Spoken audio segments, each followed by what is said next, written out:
माझी पदयात्रा सुरू झाली। एक ठिकाणी मला स्मार्टफोनचे टोल लागला नाही आणि आज मात्र पानिवडी या ठिकाणी टोल लागला। आणि विशेष म्हणजे थोडंही विचार न करता थोडंफार समजावून द्यायचं त्याच्यामुळे पदयात्री आहे म्हटल्यावर त्याने टोल माफ केला, याचा मला खूप आनंद झाला। आणि आज सकाळी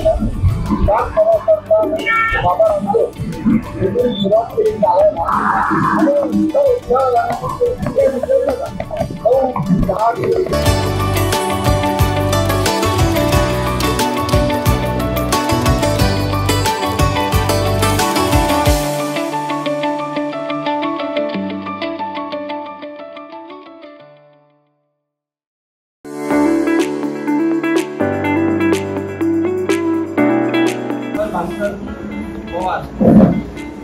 असंच मी पदयात्री करत आलो होतो। रात्री 1 वाजता मला आश्रय मिळाला, तिथून आमची ओळख झाली। आज